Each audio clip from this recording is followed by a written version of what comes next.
I was working as a seasonal park ranger at a national forest in Washington state during the fall of last year. It was the kind of place where the radio static seemed louder than anything else, and the fog hung thick between the trees. It was just another ordinary day. I was the only one assigned to Fire Lookout Tower Number 9, a station built on top of a hill and only used during wildfire season. By late October, things had calmed down, the weather had turned cold, and my duties mostly consisted of patrolling hiking trails and logging wildlife activity.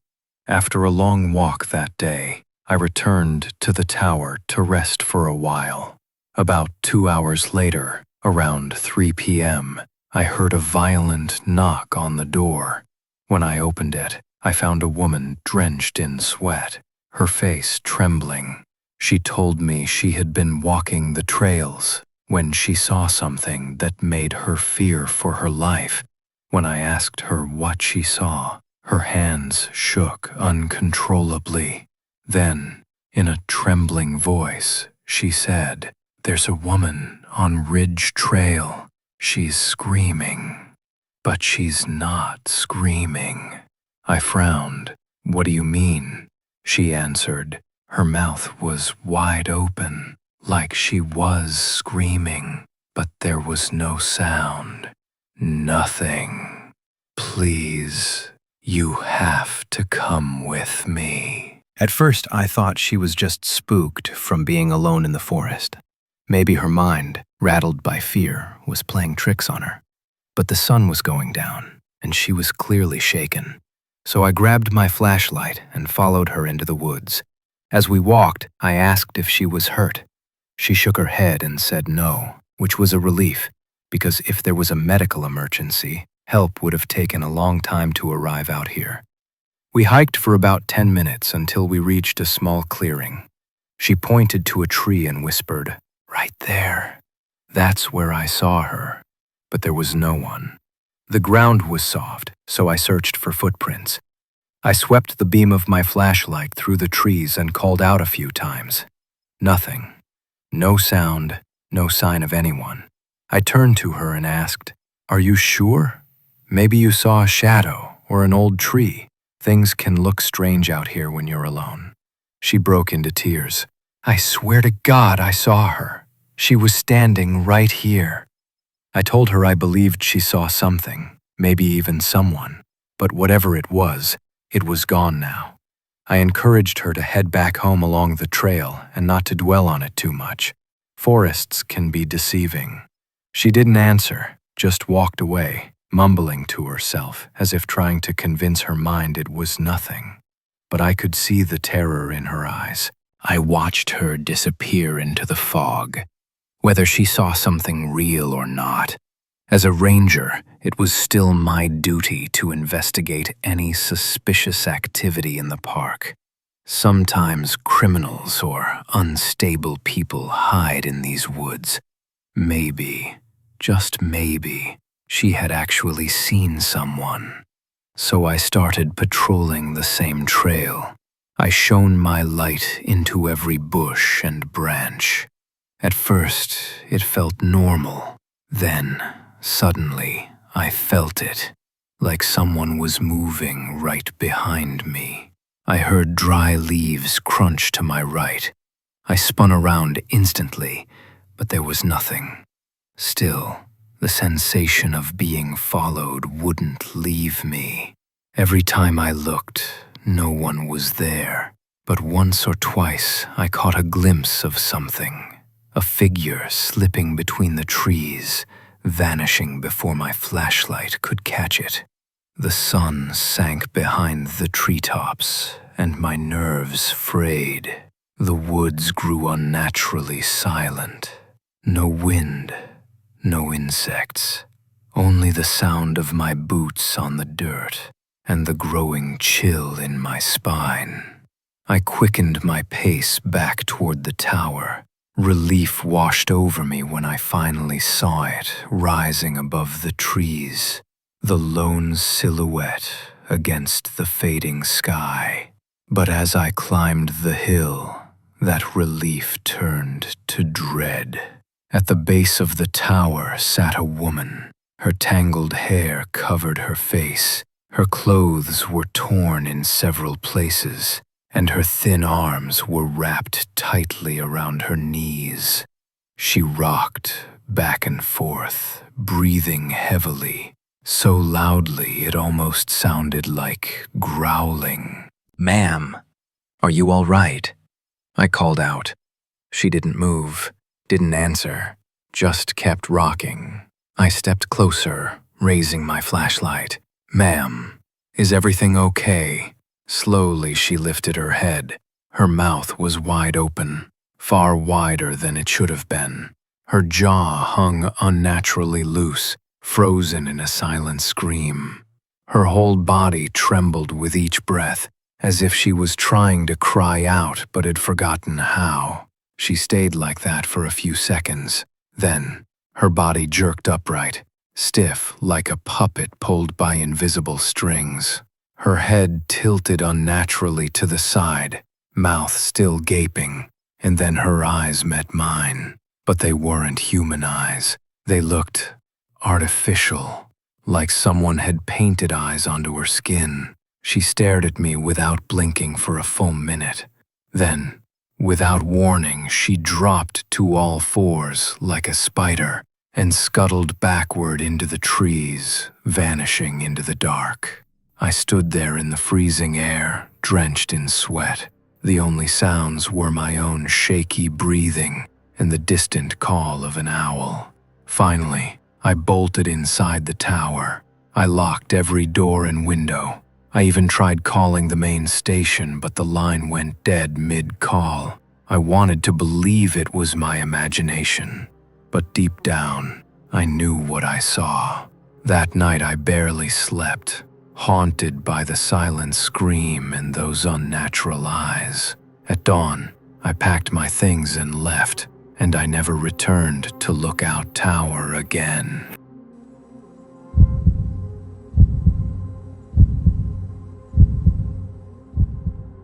I work as a seasonal ranger at a state park in Utah. It's one of those massive open parks, towering cliffs, breathtaking overlooks, and way too many people taking selfies right on the edge of death. Back in August last year, we started receiving a string of missing hiker reports. In just 2 months, 3 separate cases raised red flags. No storms, no wild animal attacks reported, yet hikers were vanishing into thin air. The authorities didn't find so much as a shoe, a backpack, or a body, despite exhaustive searches. Inside the visitor center, we kept a missing persons board, laminated sheets with names, ages, and last known locations. I stared at that board every day until I had their faces memorized. And yet, I had no clue what had happened to them. Then, something happened last week that shook me. It was a warm Tuesday afternoon. I was patrolling one of the park's most photographed spots, Canyon View Overlook. Imagine sweeping canyon vistas, safety rails keeping idiots from tumbling over the edge, and swarms of tourists acting like they're shooting for National Geographic with their DSLR cameras. As I scanned the crowd, I noticed an older man, late 50s maybe. He wore a hiking jacket, muddy boots, and carried a gorgeous camera bag slung over his shoulder. His neatly trimmed beard gave him the look of a grandfatherly outdoorsman. He stood near the railing, aiming a huge telephoto lens toward the canyon. It was refreshing to see someone his age still hungry for nature. I walked over for some casual small talk. "Getting any good shots?" I asked. He smiled. "Trying to. The canyon light is nice today." We chatted for a minute about trails, photography, and the weather. He mentioned he'd been visiting the park for years. I asked if he lived nearby or something. He chuckled, and that's when the conversation twisted into something darker. Much darker. He said, "You know, some of the people on that missing hiker's board of yours look awfully familiar to me." I froze. "Oh, really?" He nodded casually. "Yeah, that couple with the blue backpacks. June, wasn't it? And the solo guy with the red jacket. Didn't he have a drone?" My stomach dropped. Those were highly specific details. Details that had never been released to the public. The police had warned us explicitly not to reveal them, as they could jeopardize the investigation. Only park officials and detectives knew that information. I tried to keep my voice steady. "How do you know that?" He smiled again, but this time there was something in his pale blue eyes that made my skin crawl. He leaned closer and said, "Well, you know, there are two kinds of people in the world. Those who enjoy watching crime on a screen, and those who enjoy turning all those bloody scenes into reality. Something tells me you're not the second type." My hands started shaking as the full meaning of his words hit me.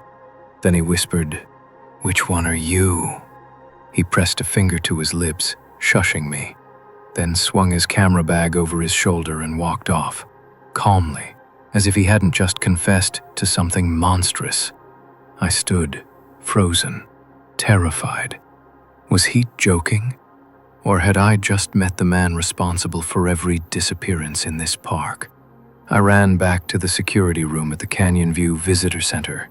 We'd recently installed cameras, not for surveillance, mostly just to monitor crowds and keep idiots off the railings.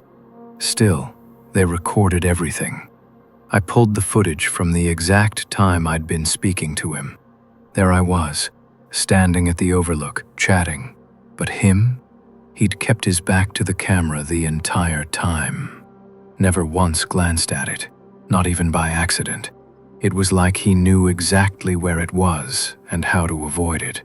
I called the local police immediately, gave them every detail.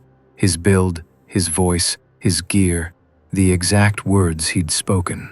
They searched their databases, reviewed nearby surveillance, tried to match him to anyone. Nothing. Since that day, two things keep me awake at night. First, this man is still out there, roaming the park, likely responsible for at least 3 vanishings. Second, he knew exactly where the cameras were, and exactly how to hide from them. I've watched enough true crime documentaries to know many serial killers revisit their hunting grounds. They return to relive their crimes, to savor the memories. I am certain this man did something to those missing hikers. I'm equally certain he still comes back, confident enough to joke about it, because he knows no one will ever find their bodies but him. To this day, the thought chills me. How many monsters walk freely among us, escaping justice, smiling as they pass you on the trail. Now, I keep my eyes wide open, every patrol, dreading the moment I see his pale blue eyes staring back at me, and praying I never do.